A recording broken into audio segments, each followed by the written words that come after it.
गरीब परी की किस्मत। रात के अंधेरे में कोई एक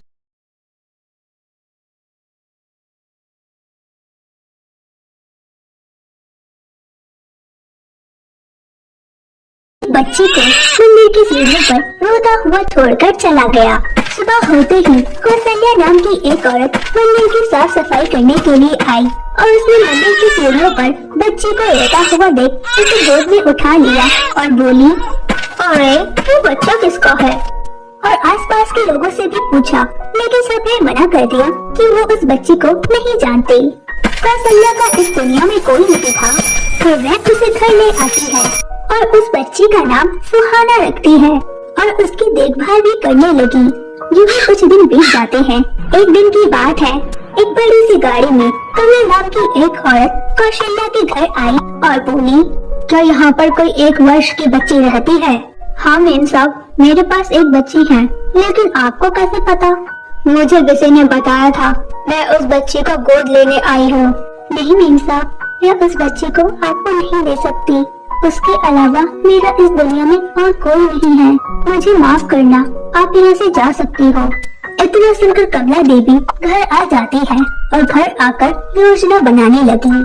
कमला देवी बहुत ज्यादा अमीर होने के साथ साथ वो लोगों का भविष्य भी देखती थी और वह अपने इकलौते बेटे राहुल का भी भविष्य देख चुकी थी। राहुल की कुंडली में एक गरीब लड़की से विवाह लिखा हुआ था। जब कमला देवी ने अपनी आंखें बंद कर उस लड़की को देखा तो उसके सामने बार बार कौशल्या की बेटी ही दिखाई दे रही थी।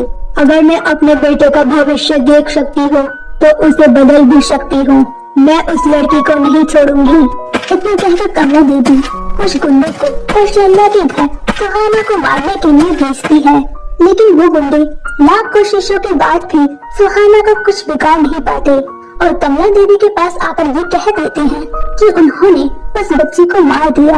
इतना सुनते ही कमला देवी बहुत ही ज्यादा खुश हुई और उन गुंडों को इनाम दिया। ऐसे ही समय बीत जाता है। सुहाना बड़ी हो चुकी थी, बड़ी होने के साथ साथ वह सुंदर और सुशील भी थी। इधर कमला देवी का बेटा भी बड़ा हो चुका था। एक दिन की बात है, कौशल्या की मृत्यु हो जाती है। माँ की मृत्यु से उदास बेचारी सुहाना मंदिर की सीढ़ियों पर जाकर बैठकर रोने लगती है कि तभी वह देखती है एक कार बहुत तेजी से आकर मंदिर के खंभे से टकरा जाती है। सुहाना कार के पास जाकर देखती है तो वहाँ राहुल बेहोश और जख्मी पड़ा था। सुहाना राहुल को घर ले आती है और उसके जख्मों पर दवा लगा देती है। मैं यहाँ पर कैसे आया? मुझे यहाँ कौन लेके आया? जी आपको यहाँ पर मैं लेकर आई हूँ। आपको बहुत ज्यादा चोट लगी थी और आप वहाँ पर बेहोश पड़े हुए थे और मैंने आपके जख्मों पर दवा लगा दी है। कुछ दिनों में आप ठीक भी हो जाएंगे। आपका बहुत बहुत शुक्रिया, मैं आपका ये एहसान कभी नहीं भूल पाऊंगा। अच्छा मैं चलता हूँ, मेरी माँ घर पर परेशान हो रही होगी। इतना कहकर राहुल घर आ जाता है। राहुल की माँ कमला देवी राहुल को जब जख्मी देखती है तो वो बोली, अरे बेटा राहुल, तुम्हें ये चोट कैसे लगी? कुछ नहीं माँ, बस छोटा सा एक्सीडेंट हो गया था, लेकिन अब मैं ठीक हूँ, आप फिक्र मत करो। इतना कहकर राहुल अपने कमरे में चला आता है और बार बार सुहाना के ही बारे में सोचने लग जाता है। उसकी आंखों के सामने बार बार सुहाना ही दिखाई दे रही थी और अगले दिन वो फिर सुहाना के घर गया और बोला, मुझे आप बहुत अच्छे लगने लगे हो, मैं आपसे शादी करना चाहता हूँ, प्लीज आप मुझे मना मत करना, मैं आपसे बहुत प्यार करता हूँ।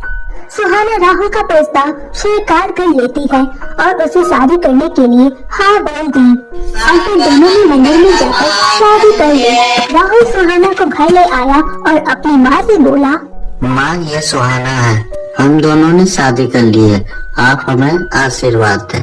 आशीर्वाद तो मैं दे दूं बेटा, लेकिन ये लड़की है कौन, कहाँ रहती है, इसके माँ बाप कौन है? इतने में ही सुहाना अपनी सारी बातें बताती है। सुहाना की बातें सुनकर कमला देवी हैरान रह गई और सोचने लगी, इतने साल पहले जिस भविष्य को मैंने बदलना चाहा, आज वही मेरे सामने आकर खड़ी हो गई। लेकिन मैं हार नहीं मानूंगी, इस लड़की को तो मैं छोड़ूंगी नहीं। इतना सोचकर फिर कमला बोली, जाओ बेटा, अब तुम दोनों अपने रूम में आराम करो। कुछ दिनों बाद राहुल अपने बिजनेस के काम से बाहर चला जाता है। तभी कमला अपने रंग दिखाना चालू कर देती है। सुहाना की बच्ची पूरा दिन शीशे के सामने अपना रूप ही संवारने में लगी रहती है, जरा बाहर भी आ जा। जी माँ बोलिए, आपको मुझसे क्या काम है, मैं अभी कर देती हूँ। बोल तो ऐसे रही है जैसे घर का सारा काम खुद ही करती हो। स्टोर रूम इतने दिनों से गंदा पड़ा है, जाकर उसकी सफाई कर दे। ठीक है माँ, मैं जाती हूँ। और सुहाना जैसे ही स्टोर रूम की सफाई करने के लिए जाती है, कमला बाहर से कुंडी लगा देती है। कुछ देर बाद सुहाना को यह ख्याल आता है कि स्टोर रूम की सफाई करने के लिए वो झाड़ू तो ला ही नहीं, और वो जैसे ही दरवाजा खोलने के लिए जाती है तो वह दरवाजा खुलता ही नहीं। अरे ये दरवाजा खुल क्यों नहीं रहा है? माँ, अगर आप बाहर हो तो ये दरवाजा खोल दो। फिर तभी बाहर से कमला बोली, तेरी औकात इसी स्टोर रूम में रहने की है, अब तुम हमेशा के लिए यहीं पर रहेगी। इतना कहकर कमला वहाँ से चली जाती है। 3 दिन बाद सुहाना का भूख से बुरा हाल हो रहा था। स्टोर रूम में उसका दम घुट रहा था। माँ, दरवाजा खोलो, मेरा यहाँ पर दम घुट रहा है। मैंने ऐसा क्या कर दिया है जो आप मेरे साथ ऐसा कर रही हो? अगर मुझसे कोई गलती हुई है तो मुझे माफ कर दो, लेकिन माँ दरवाजा खोल दो। माँ दरवाजा खोल दो, मैं और यहाँ पर नहीं रह सकती। तूने मेरे बेटे को अपने जाल में फंसाकर उससे शादी कर ली, यही तेरी बहुत बड़ी गलती है। अब तो तेरी अकल ठिकाने आ ही गई होगी। अभी भी समय है, इस घर को छोड़कर चली जा, नहीं तो इससे भी बुरा हाल करूंगी तेरा। माँ, मुझे समझ नहीं आ रहा आप मेरे साथ ऐसा क्यों कर रही हो, पर आप मुझ पर जितने भी अत्याचार कर लो, मैं आपकी बहू हूँ और राहुल की पत्नी। जब तक राहुल मुझे छोड़ नहीं देता, मैं इस घर को छोड़कर कहीं नहीं जाऊंगी।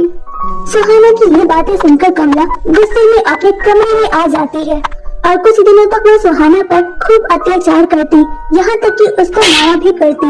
लेकिन सुहाना हर दर्द सहकर कमला के अत्याचार सहती। कमला को ये समझ आ चुका था कि वो चाहे कुछ भी कर ले, सुहाना इस घर को छोड़कर नहीं जाएगी। कितनी बेशर्म है, इतने जुल्म कर रही हूँ, पर ढीठ है कि घर को छोड़ने का नाम ही नहीं लेती। अब मैं क्या करूँ? राहुल के आने से पहले इसको घर से तो निकालना ही होगा। इतना कहकर कमला सुहाना को बुलाई और बोली, अरे ओ महारानी, सजने संवरने से फुर्सत मिल गई हो तो बाजार जाकर सब्जी लिया। तुझे तो किसी चीज का ख्याल नहीं है, घर में सब्जियां खत्म हो चुकी है। पर माँ, मैंने किचन में थोड़ी देर पहले ही देखा था, फ्रिज में बहुत सारी सब्जियां रखी हुई हैं। अब तू क्या मुझे बासी सब्जी खिलाएगी? मैंने जब एक बार तुझसे कहा कि बाजार चलकर मेरे साथ सब्जियां लेकर आ, तो तुझे एक बात समझ नहीं आती। ठीक है माँ, चलिए हम सब्जी लेकर आ जाते हैं। और दोनों घर से निकल जाते हैं।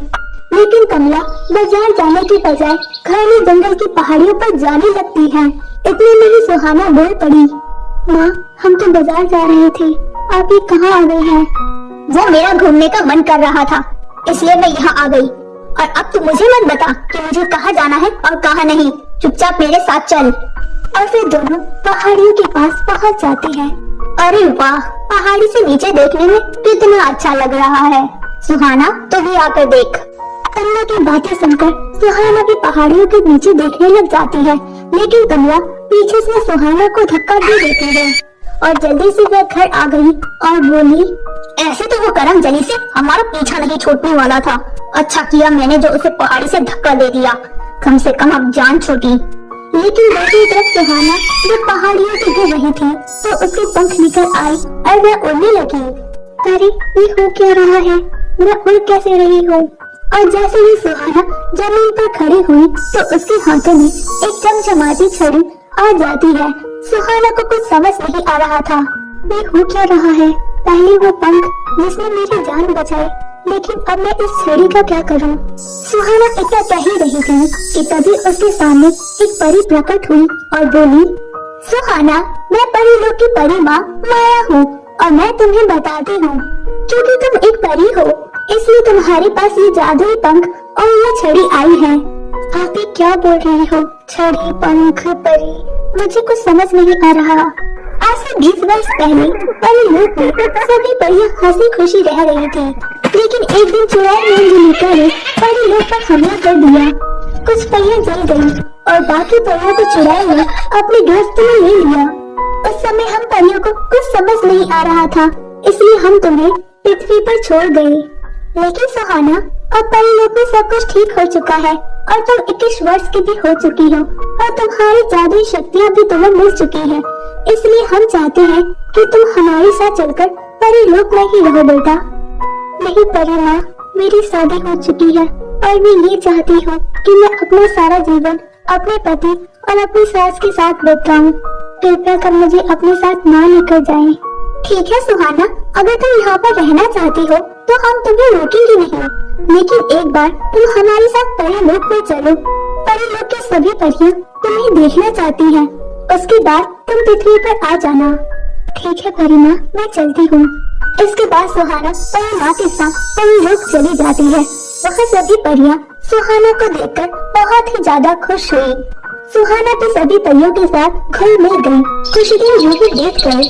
परी माँ, बहुत दिन हो चुके हैं, अब मुझे जाना होगा। ठीक है सुहाना, तुम जाओ। इसके बाद सुहाना पृथ्वी पर आ जाती है और अपनी सास कमला के घर जाती है। लेकिन उसे वहाँ पर पता चलता है कि कमला अब वहाँ पर नहीं रहती। वह उसे वहाँ ढूंढती है पर कमला कहीं नहीं मिली। थक हार कर सुहाना एक रोड से गुजर रही थी कि तभी उसकी नजर कमला पर पड़ी। कमला को देखकर सुहाना हैरान रह गई। अरे माँ, आप यहाँ पर क्या कर रही हो और आपकी ये हालत किसने की? कमला सुहाना को सारी बातें बताती है और अपनी झोपड़ी में निकल जाती है। सुहाना जब राहुल को देखती है तो वह उसे देखकर चौंक गई, क्योंकि राहुल का एक पैर टूट चुका था। माँ, ये सब क्या हो गया? आप लोगों की इतनी बुरी हालत कैसे हो गई? हाँ बेटी, ये कहीं न कहीं मेरी अमीरी का ही घमंड है जो आज पूरी तरीके से चूर हो गया। राहुल का बिजनेस में बहुत बड़ा नुकसान हो गया और जब वो इंडिया आ रहा था तो उसका एक्सीडेंट हो गया, जिस वजह से अभी इसकी ये हालत है। मेरे कर्मों का फल मेरे बेटे को भी भुगतना पड़ गया। और बेटी, मैंने तुम्हारे साथ भी तो कितना बुरा किया। मैं तो माफी के भी लायक नहीं हूँ, पर मैं तुम्हारे पैर पकड़कर तुमसे माफी मांगती हूँ। मुझे माफ कर दो। नहीं माँ, आप ये क्या कर रही हो? आपकी जगह पैरों पर नहीं, दिल में है और आपको अपनी गलती का तो एहसास हो गया है माँ। मुझे आपसे कोई शिकायत नहीं। इसके बाद सुहाना अपनी छड़ी उठाकर राहुल का पैर भी ठीक कर देती है और अपनी जादुई शक्तियों से वो हर चीज हासिल कर लेती है जो उनके पास पहले थी। कमला ये देखकर चौंक गई और बोली, अरे बेटी, तुम्हारे पास जादुई शक्तियाँ हैं। हाँ माँ, मैं एक परी हूँ और अपनी जादुई शक्तियों से कुछ भी कर सकती हूँ। इसके बाद सब कुछ ठीक हो जाता है। कमला अपनी बेटी से भी बढ़कर सुहाना को प्यार देती है और सब लोग हंसी खुशी रहने लगे। तो दोस्तों, कैसी लगी आपको हमारी ये कहानी? आप हमें कमेंट करके जरूर बताएं और यदि कहानी अच्छी लगी हो तो अपने दोस्तों के साथ भी शेयर करें। और हाँ दोस्तों, अगर आप हमारे चैनल जोया टीवी पर नए आए हैं तो हमारे चैनल को सब्सक्राइब करना ना भूलें और साथ ही बेल आइकन को भी दबा दें। तो मिलते हैं फिर किसी नई कहानी के साथ, तब तक के लिए बाय बाय।